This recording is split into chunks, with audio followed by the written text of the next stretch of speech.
My masterpiece. There is something about you that the world has not fully seen yet. Not because it is hidden by accident. Not because something went wrong along the way. But because the fullness of who I made you to be is still unfolding. Still pressing outward from the inside. Still emerging like a structure whose final form has not yet been revealed to the passers-by who have only glimpsed it through the scaffolding. You have been walking around with a weight you cannot quite name. A sense that there is more to you than what you have been able to express.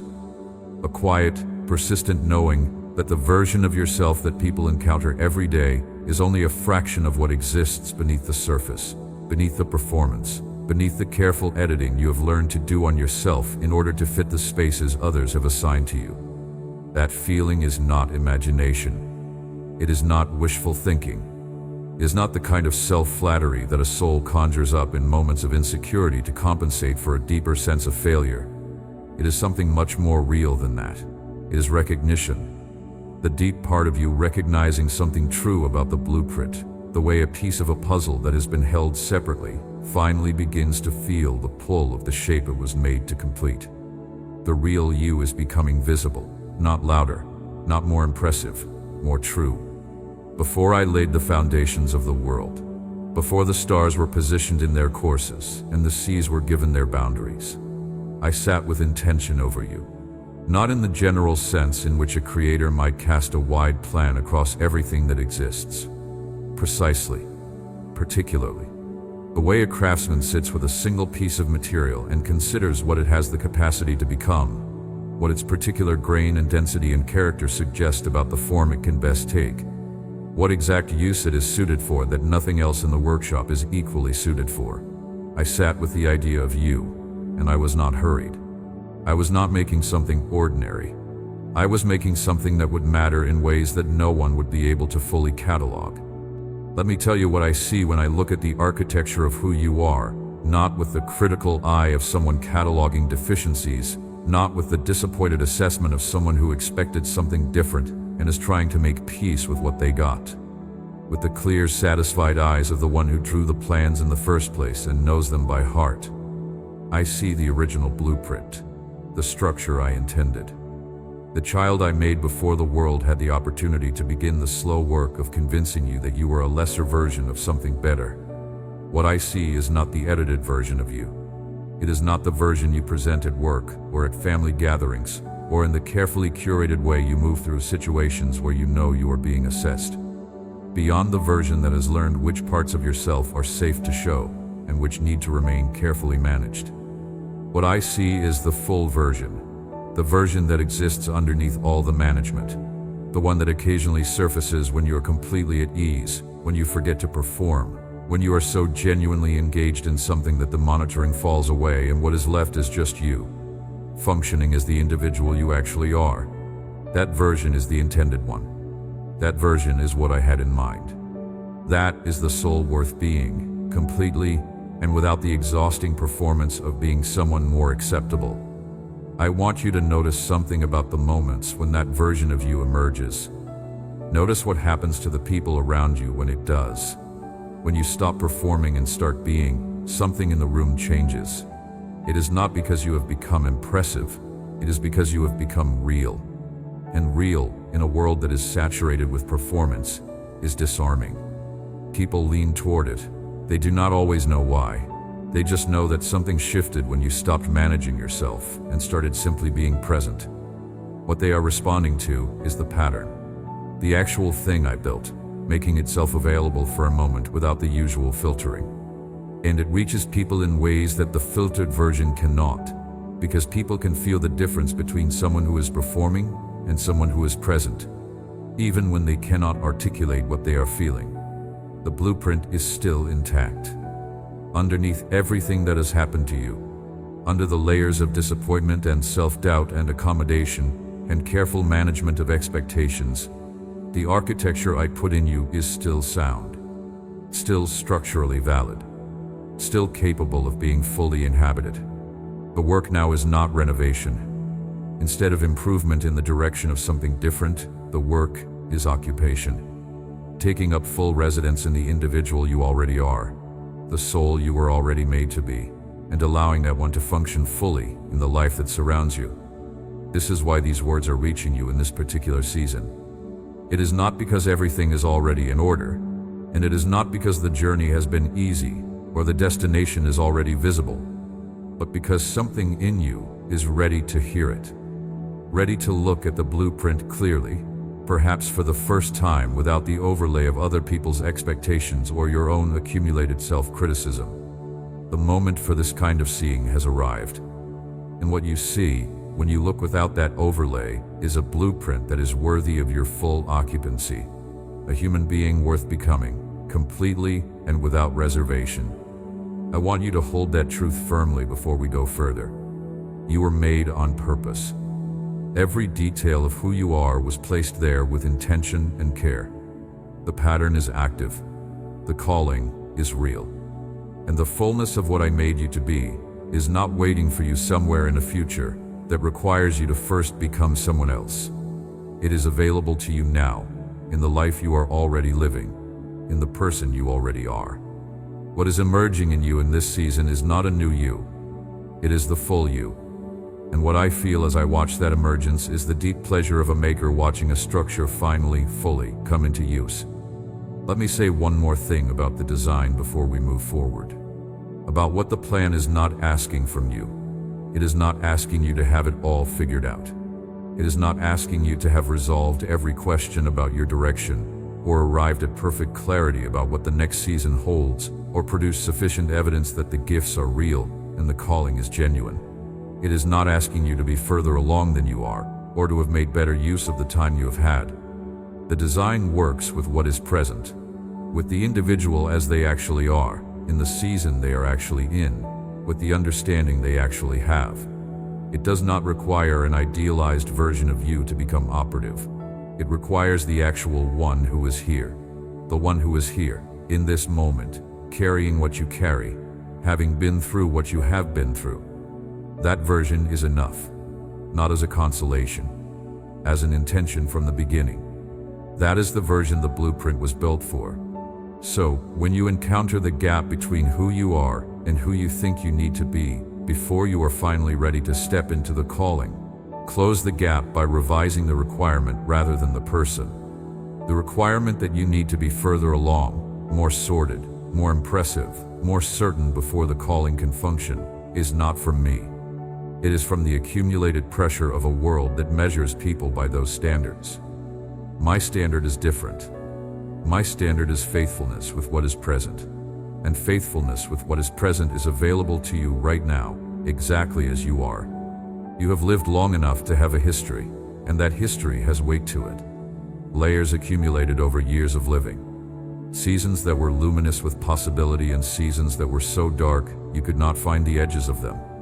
Chapters you look back on with genuine gratitude, and chapters you would excise from the record if the editing were available.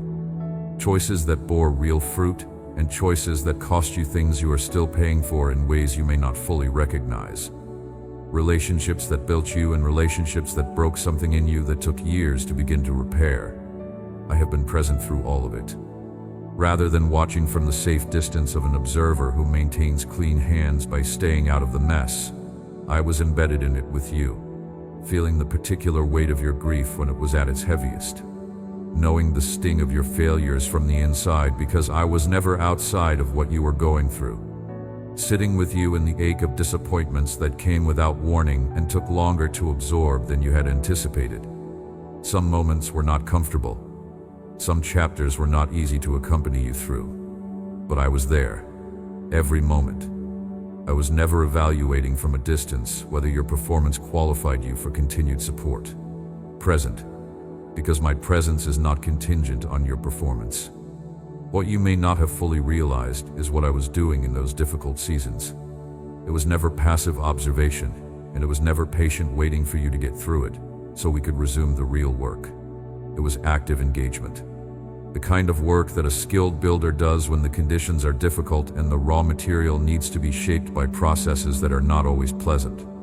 I was working with the material of your experience, including the hard and unwanted parts, to produce something that could not have been produced without them. The things that broke you also shaped you.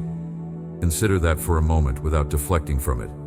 The loss that hollowed you out also created capacity. The space where the thing you lost used to be is now available for something else. The hollowing was not only damage, it was also the creation of a container. The waiting that felt unbearable, the seasons when everything seemed suspended and nothing seemed to be moving, was from my vantage point preparation. Deliberate, purposeful preparation for something that required a particular kind of readiness that only that precise waiting could produce. It was never punishment, and it was never negligence. It was preparation. Think about what happens when a building is being constructed in earnest. There is a period, often a substantial period, when the most important work is entirely invisible to anyone passing by the site. The foundation is being laid.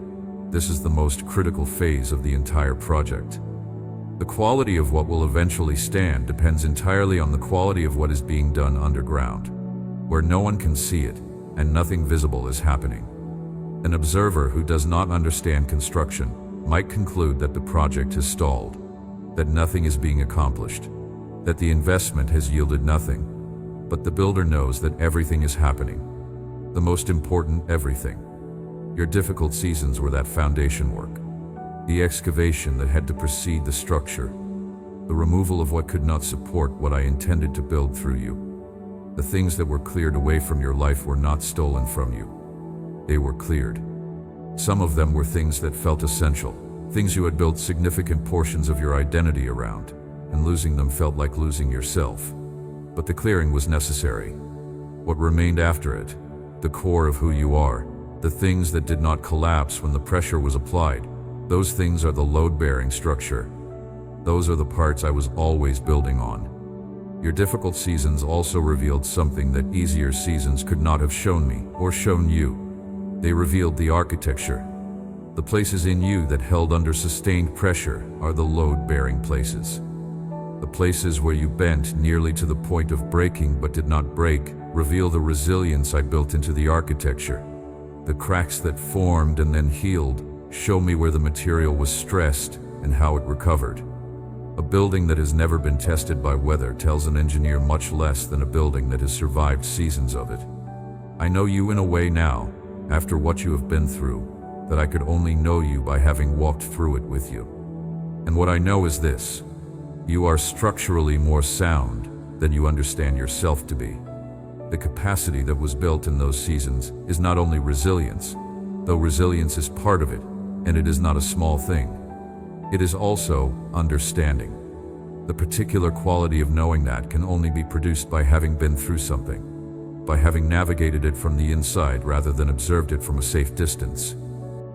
There may be a season you are sitting with right now, or a season behind you that you have not fully made peace with, a period when none of this felt true, when the purpose felt entirely inaccessible, when the gifts had gone so quiet that you began to wonder whether they had ever really been there, or whether you had been deceiving yourself this whole time. A stretch of time when you were not contributing anything you could identify, when the sense of purpose was absent, when the flat gray texture of just getting through the days was all that was available.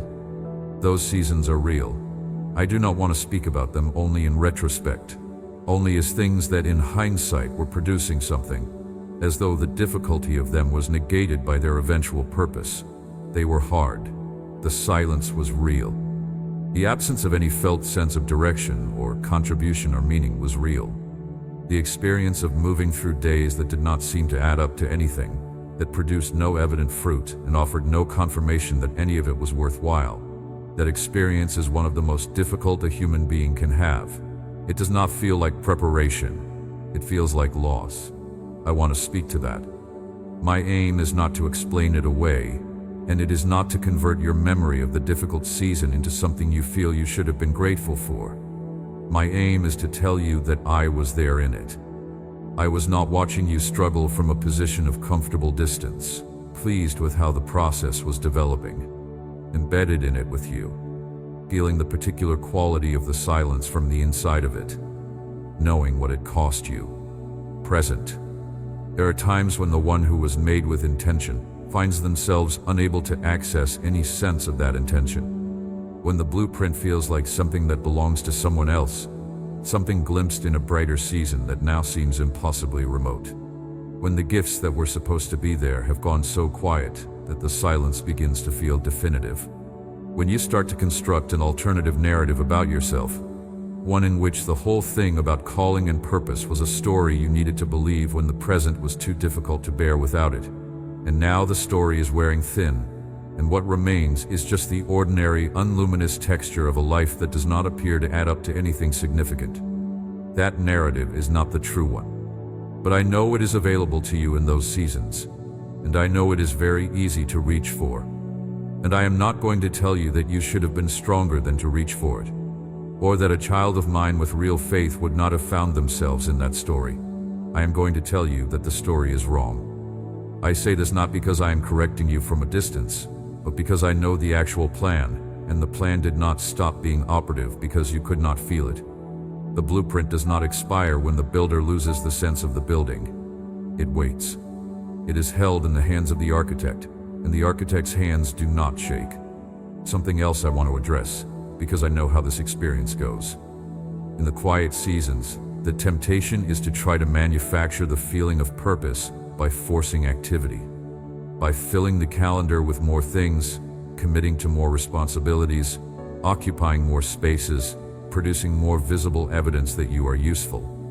As though if you can just generate enough output, the sense of meaning will follow from the volume of effort.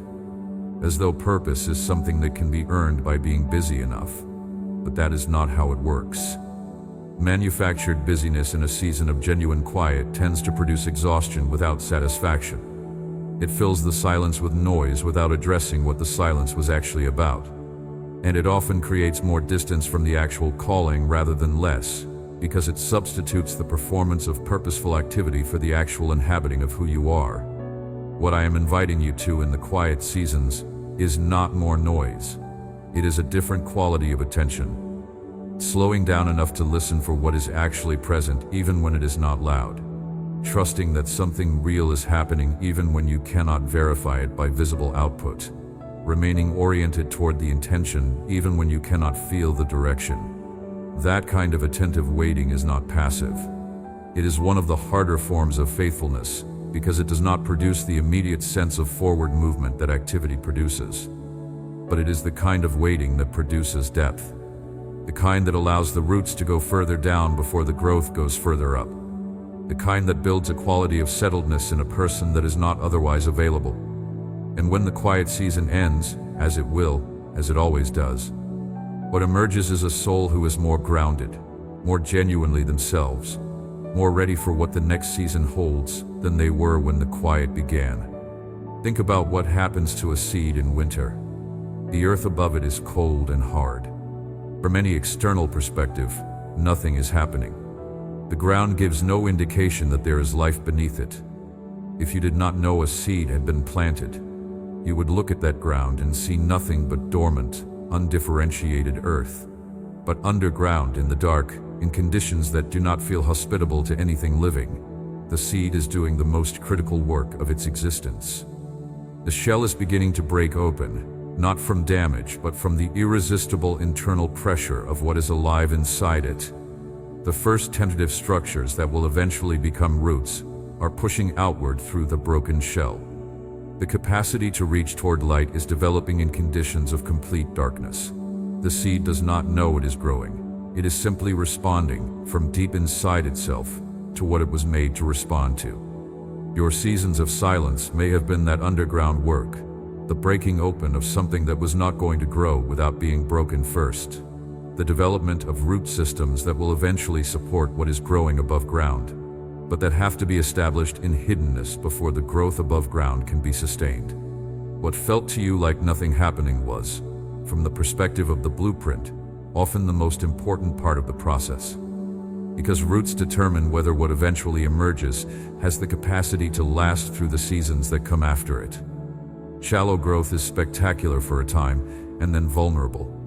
Deep growth is less immediate and more durable. The underground seasons produce depth. I want to gently address something you may have told yourself during the quiet seasons. The idea that if the gifts were real, they would be consistently accessible to you. That real purpose makes itself known without long interruptions, without extended seasons of fog and flatness and apparent dormancy. That if you were really who I made you to be, you would always be able to feel it. That the feeling would be a reliable compass.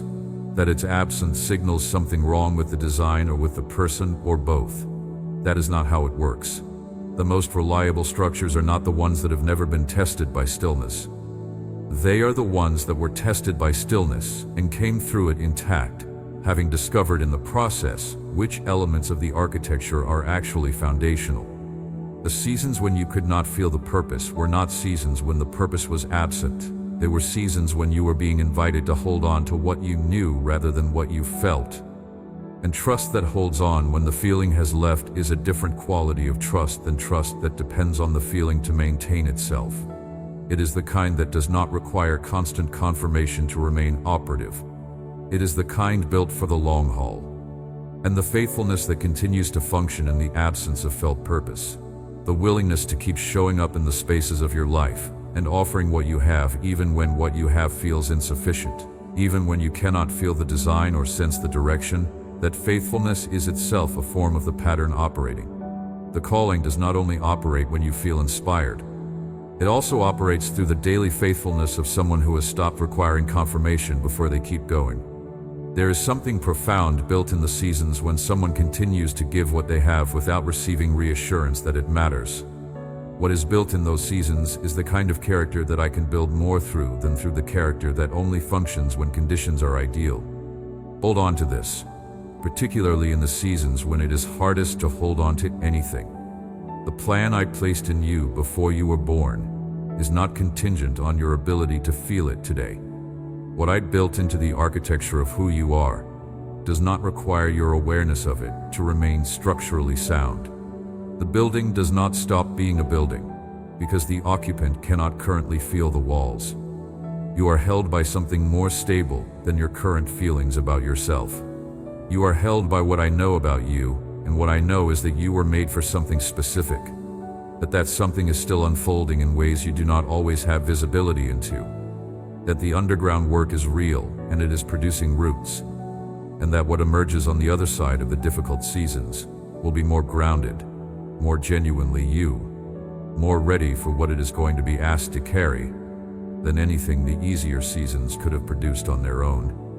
Now I want to draw close and speak to the part of you that has been listening to all of this and receiving it for others. The part that has been nodding along and thinking of people you know who need to hear exactly this.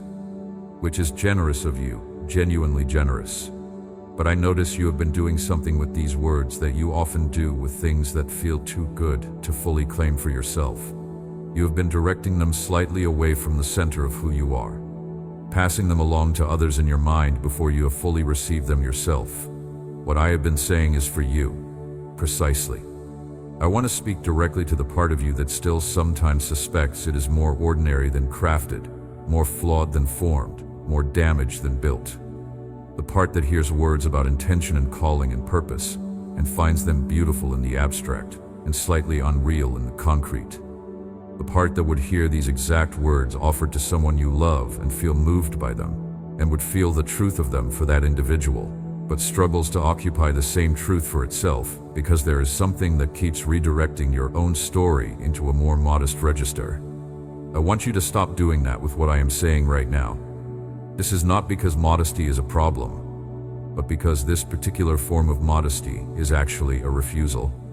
A refusal to receive what is genuinely being offered. And what is being offered here is not flattery. It is not encouragement crafted to prop up someone whose actual making is deficient.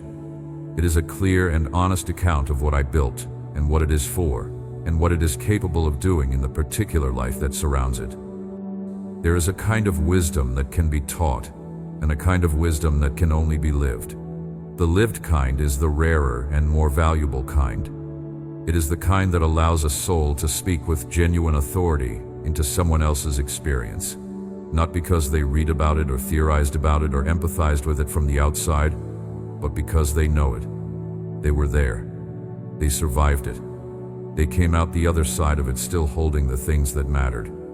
You have that kind of knowing now, about particular things, particular kinds of pain, particular kinds of confusion, or loss, or waiting, or failure. And that knowing is not incidental to the blueprint, it is integral to it.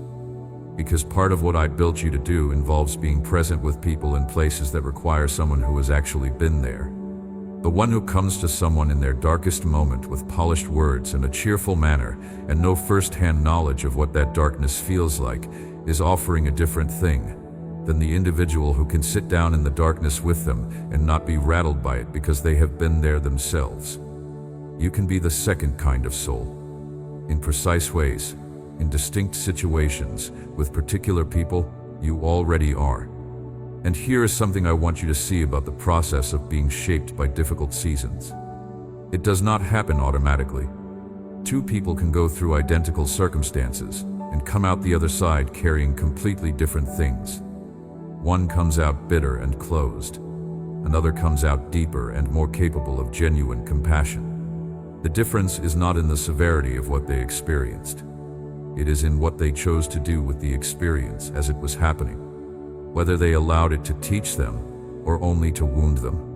Whether they kept some part of themselves oriented toward growth even in the middle of pain. Whether they held on to the things that mattered when the pressure was at its strongest. You held on. Perhaps not perfectly, and certainly not without moments of letting go and having to pick things back up again. But the essential orientation, the part of you that keeps pressing forward and keeps caring and keeps showing up even when you are not sure what for, that held. And what held in you through the difficult seasons has become part of your foundation in a way that cannot be produced by anything less demanding than what you went through. A foundation is tested by weight. Yours held weight. That is not nothing. That is the thing that everything else stands on. This is part of what I was building in the difficult seasons. Beyond character, though character was absolutely being built, it was context. The particular context that positions an individual to reach places and people that comfort and ease cannot reach. Your history, including the parts of it that you would not have chosen, is part of your equipment. The particular path you have walked has placed you near things that I want to address through you. Near people whose experiences overlap in particular ways with yours. Near situations in which the understanding you carry is precisely what is needed and could not be provided by someone whose path has been different.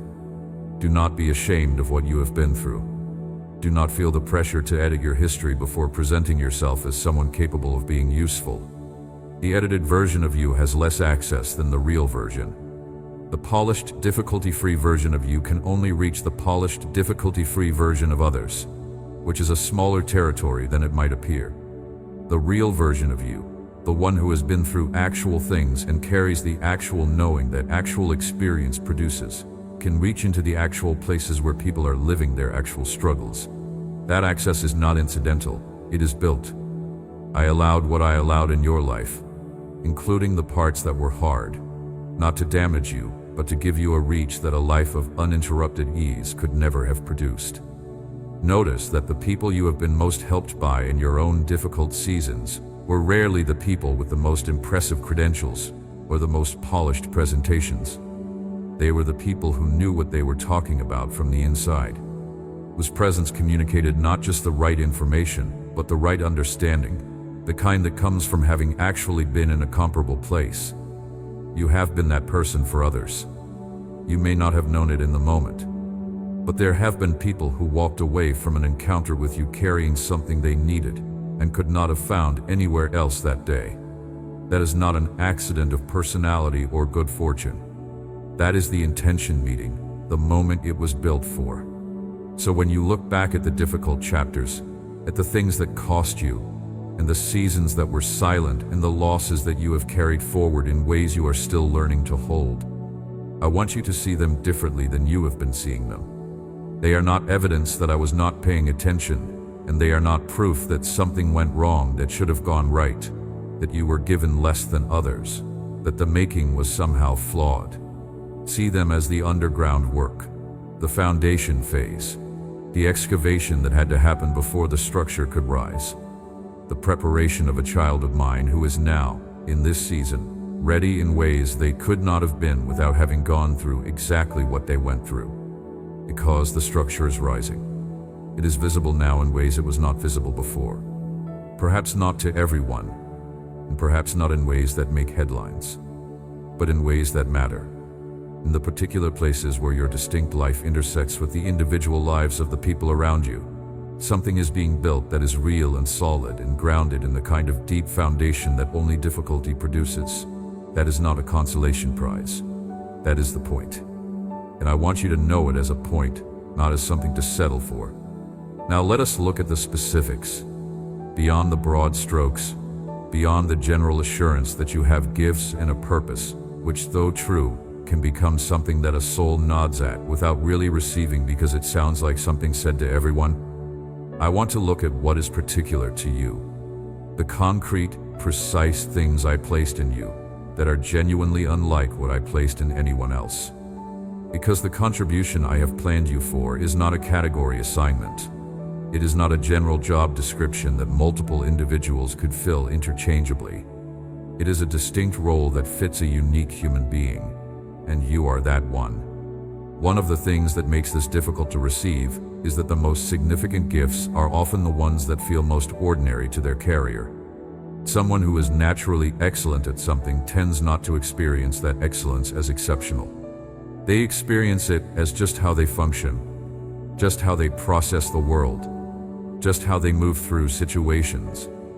And because they have always done it this way, they have no reference point for understanding how different it looks from the outside, how much it costs people who do not have that natural capacity, how rare it actually is in the combination and degree in which it shows up in them uniquely. This is part of why I want to speak to you about your particular gifts rather than leaving you to identify them on your own. Because the identification process is complicated by familiarity. What you are most equipped with is what you are most blind to, not because you are careless or unaware, but because profound familiarity tends to produce invisibility. The fish does not notice the water. The one who has always been the one who holds things together under pressure does not recognize that capacity as exceptional, because from the inside, it does not feel exceptional. It feels like just doing what needs to be done. The individual who has always been able to see clearly into the emotional landscape of a room does not think of that as a rare gift because they have never experienced the world without it. It is just how the world looks to them. So when I point toward these distinct gifts, I am not only naming them for the first time. Often, I am naming things you already do, things you have done so consistently and naturally that you have never registered them as gifts. I am just asking you to look at them with fresh eyes, to consider what the room looks like to someone who does not have what you have, to feel, for a moment, the real weight of what you carry. There is something you do that others notice, but you have long since stopped registering as remarkable. You have done it so consistently, so naturally, so effortlessly, that it has become invisible to you through sheer familiarity. It is just how you function, just how you move through situations, just how you engage with people when they need something and you happen to be near. But I want to draw your attention back to it deliberately, because what you experience as ordinary functioning is, from the outside, anything but ordinary. What you give without thinking about giving it is something that many people spend their whole lives wishing they could find. Perhaps it is the quality of your attention when someone is speaking to you. I do not mean attention in the surface sense, the face arranged to convey that you are listening while the mind is elsewhere. The real thing. The quality of attention that makes a human being feel genuinely heard for, perhaps the first time in a long time. The way you move toward what is being said, rather than processing it from behind the glass of your own waiting response. The way your questions, when you ask them, make clear that you actually heard what was said and are following the thread of it, rather than redirecting to something you had already decided to say. You know what the alternative feels like. You have had conversations with people who were technically present and actually elsewhere, whose eyes moved around while you were speaking, whose responses made clear they had been composing their answer while you were still talking. You know the particular loneliness of being with someone and not being received by them. What you give to people is the opposite of that. Fully received. Actually heard. That is not a small thing. That is a rare thing. And I placed it in you. Or perhaps the distinct gift that shows up most consistently is in the domain of thinking. the particular angle your mind takes when a situation needs to be understood or a problem needs to be worked through. You do not process things the same way most of the people around you process them. You come at situations from a direction that was not obvious to the room before you entered it. You follow a thread that others did not see to follow, and what was apparently stuck becomes navigable because of how your unique mind moved through it. You have probably had the experience of saying something that seemed straightforward to you, the next obvious step in a line of reasoning, only to watch the other individual's face register genuine surprise, as though you had revealed something they would not have found on their own. That gap between what seems obvious to you and what seems revelatory to the people around you is the gap where your contribution lives. It is the space where your particular kind of thinking meets the actual needs that the people around you have. There will be moments when giving the full version costs something, when it requires you to stay when leaving would be easier, to speak when silence would be more comfortable, to create with genuine effort when something adequate and quick would technically suffice. Pay the cost. Pay it not as martyrdom, but as investment. As the faithful builder who places the next stone with care, because the building matters, not because anyone is watching how carefully the stone is placed. What you build through the faithful expenditure of who you are accumulates over time into something you cannot see in any individual stone, but that stands visible and real in the whole.